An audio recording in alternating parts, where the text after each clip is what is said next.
नमस्कार, मैं कादम्बिनी शर्मा हूँ आपके साथ। युद्ध विराम भारत और पाकिस्तान के बीच हो चुका है, जिसे अभी तक भारत ने युद्ध नहीं कहा था, लेकिन ये कहा था कि पाकिस्तान जो उकसावा कर रहा है उसका हम जवाब दे रहे हैं। लेकिन युद्ध विराम हो गया है, इसका आधिकारिक ऐलान भी कर दिया गया है। सबसे पहले ये खबर युद्ध विराम होने की आई राष्ट्रपति डोनाल्ड ट्रंप के सोशल मीडिया अकाउंट से, जहां पर उन्होंने कहा कि अमेरिकी मध्यस्थता के जरिए दोनों देशों के बीच युद्ध विराम हो गया है। कॉमन सेंस प्रिवेल्ड, उन्होंने कहा है। वहां के जो विदेश मंत्री हैं मार्को रूबियो, उन्होंने कहा कि 48 घंटे से लगातार इस बात की कोशिश चल रही थी कि दोनों देशों के बीच युद्ध विराम हो, और अब ये हो चुका है। हालांकि भारत के जो सरकारी सूत्र हैं वो ये बता रहे हैं कि इस युद्ध विराम में किसी भी तीसरे देश की कोई भूमिका नहीं थी।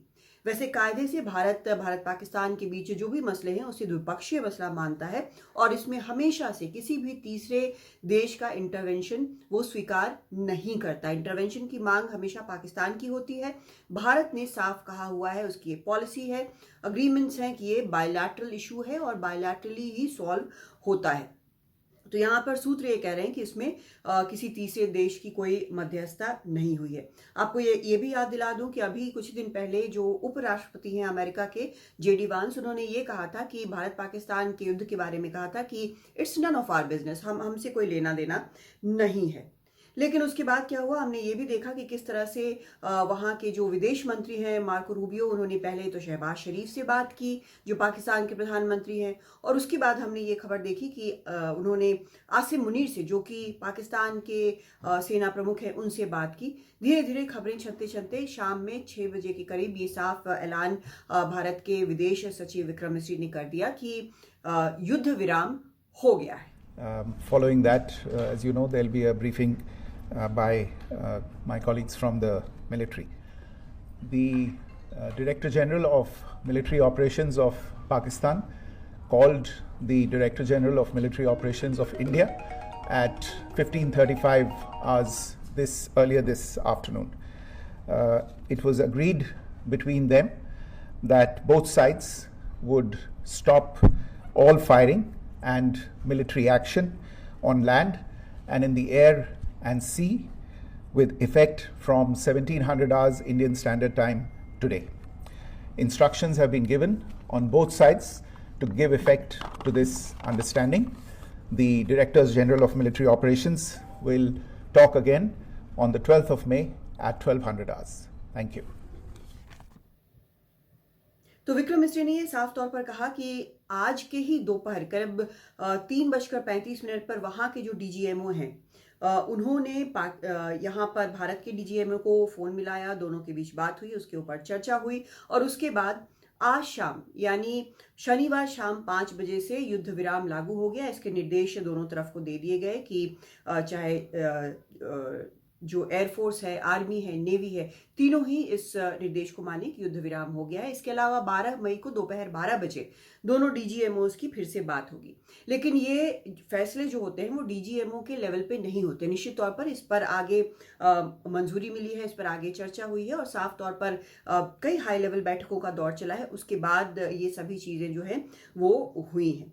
तो अब ये भी खबर आ रही है, जो पश्चिमी मीडिया के हवाले से आ रही है, वो ये कि असल में दुनिया भर के देशों में और खासकर अमेरिका में भारत पाकिस्तान के इस स्टैंड ऑफ को लेकर बहुत चिंता थी, क्योंकि दोनों ही न्यूक्लियर आर्म स्टेट है। आपको याद है कि पाकिस्तान लगातार ये कह रहा है कि न्यूक्लियर वर्ड का इस्तेमाल सबसे पहले वही कर रहा है। भारत की पॉलिसी इस मामले में बड़ा साफ है, नो फर्स्ट यूज भारत कहता है कि ये बिल्कुल स्टेटेड पॉलिसी है, भारत उस पर चलता है। लेकिन पाकिस्तान ने जो नहीं कहा है और जो वो मानता है कि फर्स्ट यूज पॉलिसी, यानी कि वो इस्तेमाल कर सकता है। लेकिन इस सब के बीच में हम क्या समझें, इस पूरे प्रकरण से भारत को क्या हासिल हुआ? क्योंकि कई लोग ये कह रहे हैं कि इसको जो अभी जो हो रहा था, भारत जिस तरह से पाकिस्तान को पछाड़े हुए था, इसको एक लॉजिकल एंड तक पहुंचाना था ताकि आगे पाकिस्तान उठने की हिम्मत नहीं करता। अब ये सीज फायर हो गया है, युद्ध विराम हो गया है, तो भारत को इससे क्या अचीव हुआ है, क्या मिला है? सबसे पहले तो ये भारत ने साफ कर दिया है कि सिर्फ पीओके नहीं, बल्कि वो उसके आगे पाकिस्तान में अंदर तक घुसकर मार कर सकता है, वहां पर वो आतंकियों को निशाना बना सकता है। भारत ने ये बड़ा साफ कहा कि वो आतंकी स्ट्रक्चर, आतंकियों को निशाना उसने बनाया है। जो पहली स्ट्राइक हुई, उसके बाद जब पाकिस्तान ने मिलिट्री इंस्टॉलेशंस पर भारत में हमला करना शुरू किया, तब भारत ने उसके हिसाब से बराबरी का जवाब दिया। तो भारत ने यह साफ कर दिया है कि टेररिस्ट चाहे पीओके में हो या पाकिस्तान के बहुत अंदर भी छुपे हुए हों, भारत उन तक पहुंच सकता है, उनके ऊपर निशाना लगा सकता है, उनको मिटा सकता है। तो ये एक बड़ा फैक्टर अब हो गया है। मतलब इसका ये कि जो टेररिज्म लो कॉस्ट और काफी बेनिफिट के साथ जो पाकिस्तान चला रहा था भारत में, आतंक का ये पूरा तमाशा, उसकी कीमत अब पाकिस्तान को भी चुकानी पड़ेगी, जैसे इस बार चुकानी पड़ी है। कैसे चुकानी पड़ी है? उनके कई अहम एयर बेसेस भारत ने बुरी तरह से डैमेज किए हैं। जो आलीशान मस्जिद वगैरह बना रखी थी उन्होंने, जहां पर असल में आतंकी छुप रहे थे, उनको भी बड़ा नुकसान पहुंचा है।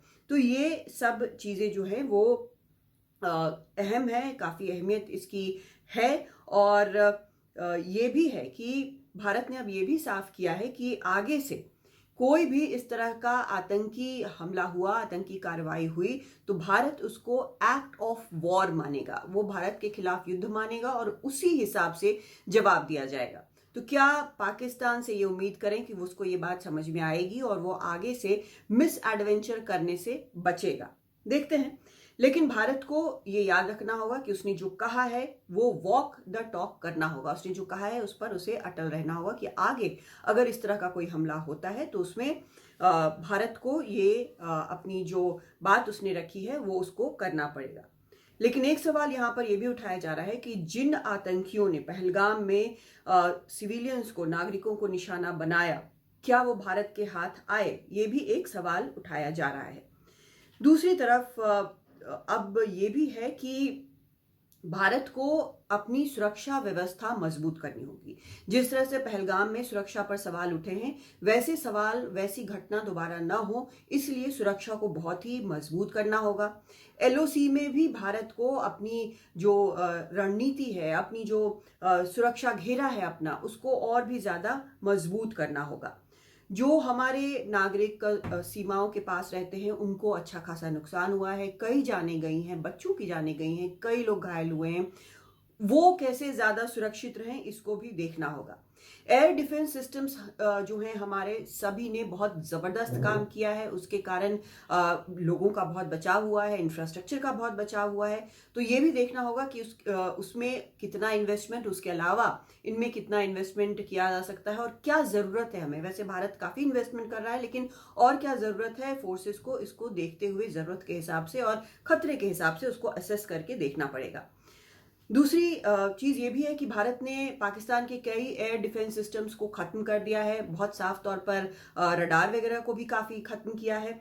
तो ये बहुत इंपॉर्टेंट है। साइबर अटैक गेम जो है वो भी और मजबूत करना होगा भारत को, क्योंकि इस बार तो हालांकि उस तरह के अटैक्स हमने बहुत ज्यादा नहीं देखे हैं, लेकिन उसके लिए भी तैयार रहना चाहिए, क्योंकि जैसे जैसे भारत विकसित हो रहा है, जैसे जैसे चीजें जो हैं वो ज्यादा डिजिटाइज्ड हो रही हैं, ज्यादा कंप्यूटर्स पे चल रही हैं, उसको देखते हुए भारत को इस क्षेत्र में भी बहुत केयरफुल रहना होगा।